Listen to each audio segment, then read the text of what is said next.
quick update on the blade. Forks are back, forks are in, front wheel's fitted, slicks fitted, new radiator is all fitted.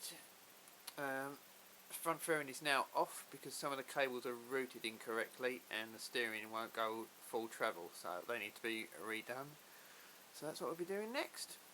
Okay, cracking on.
I decided to order a steering damper for the bike. I wasn't quite sure if it would need one, but I thought as it was going on track, it'd probably be a good idea to have one fitted. I did a bit of looking around online and found this one. It looked a high quality product, and what I liked about it the most was the fact it would fit to the front fairing frame and the fork leg, so there'd be no need for any unnecessary drilling or welding a post to fit the end of the damper on. All in all, it was a pretty simple process, and I was really pleased with how it turned out.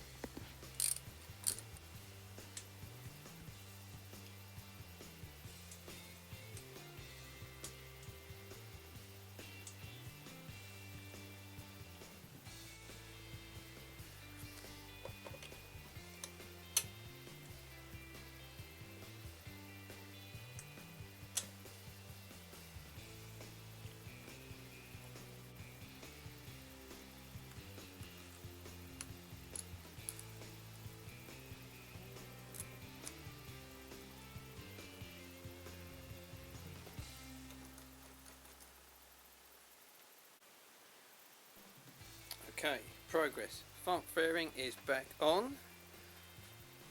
Look inside here. All the wiring and cables are now routed correctly, and the steering damper's fitted. It's pretty good. So we're making progress. And if we look over here, the carburettors are back from being ultrasonically cleaned and aqua blasted. All looking lovely. Right, I think we'll be cracking on with that next. Okay, I was just about to go out and the doorbell rang, and look what's arrived. This should be my shock absorber, the long awaited rear shock absorber. Okay, time for an unbox.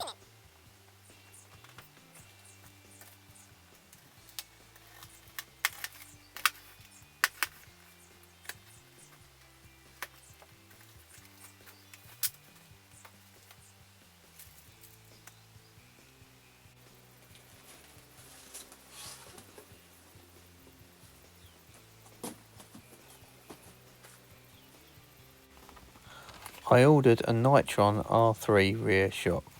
Nitron were the best all-around option for the fireblade that I found. It's a very high quality item, made in the UK and then made to order. This one comes with compression damping, rebound damping and high speed compression damping. It also comes with the hose and the gas reservoir, which imitates the look of the standard fireblade shock.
Okay, good progress. Swing arm, shock are in. I didn't film putting the shock in too much because I couldn't be bothered. But yeah, swing arm shock, and most importantly, with the swing arm in, I can finally get it up on a proper stand. So I can get rid of my makeshift foot peg stands. So right, I think now, try and get the old rear wheel in it. Okay, crack on.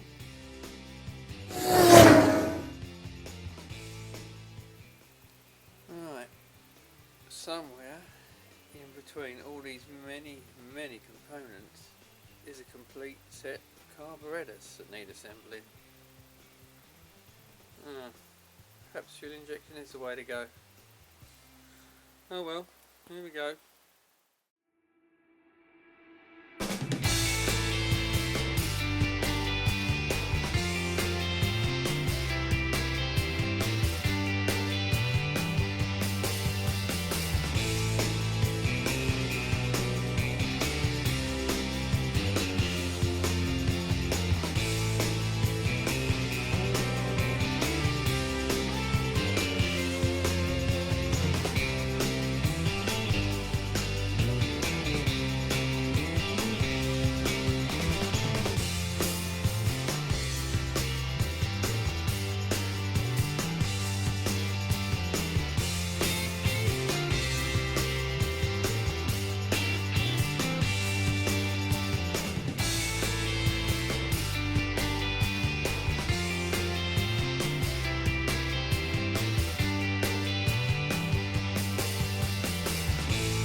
One out of the 4 done, but it's very late, so I'm going to crack on with this later. Ta-da! Carbs all back together. Actually wasn't too bad. Nice new looking pilot jets, they were all good. So yeah, all nicely aqua blasted.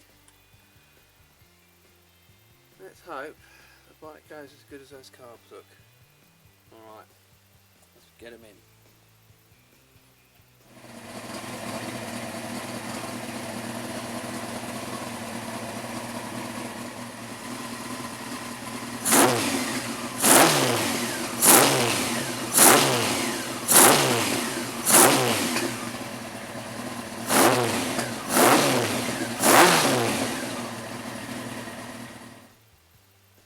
Well, the carbs are on, carbs are in, carbs have had carb balance, and the exhaust is on.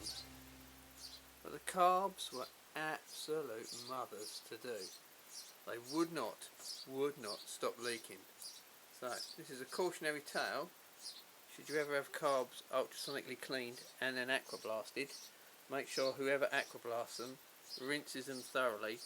And I do mean thoroughly, or else lots of the blasting media is left in all the crevices, which causes all sorts of flooding, sticky slides, and about 5 extra hours of work.